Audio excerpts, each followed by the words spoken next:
Hello friends, welcome back to our channel MK academy.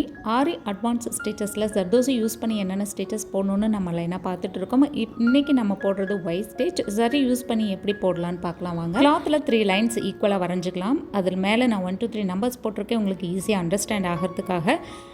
முதல் stitch starting not போட்டுட்டு 1ஆம் நம்பர்லேருந்து ஸ்டார்ட் பண்ணிக்கலாம். ஃபஸ்ட்டு லைன் மேலே லைன்லேருந்து செகண்ட் பஞ்ச் நம்ம நேராக கீழே கொண்டு வந்து பண்ணாமல் கொஞ்சம் க்ராஸாக செகண்ட் பஞ்ச் பண்ணிவிட்டு கீழே தேர்ட் லைனில் ஒரு பஞ்ச் பண்ணிவிட்டு ஷார்ட் நாட் போடாமல் டைரெக்டாக நம்ம மேலே இருக்கக்கூடிய முதல் லைனுக்கு எடுத்துகிட்டு வந்துட்டு திருப்பியும் ஒரு பஞ்ச் பண்ணி போட்டுட்டு ஒரு ஷார்ட் நாட் நம்ம அங்கே யூஸ் பண்ணுறோம்.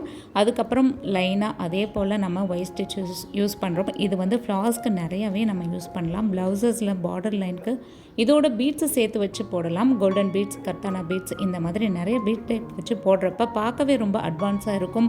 ப்ரைடல் ப்ளவுஸஸ்க்கு இந்த மாதிரி நம்ம பார்டர்ஸ் யூஸ் பண்ணுறப்போ ரொம்ப எலிகண்ட்டாக அழகாகவும் இருக்கும். இந்த மாதிரி நிறைய ஆரி பற்றி தெரிஞ்சுக்கணும், ஆரி ஸ்டிச்சஸ் கற்றுக்கணும் அப்படின்னு நினைக்கிறீங்க அப்படின்னா என்னோட ஸ்க்ரீனில் தெரிகிற நம்பருக்கு வாட்ஸ்அப் பண்ணுங்கள்.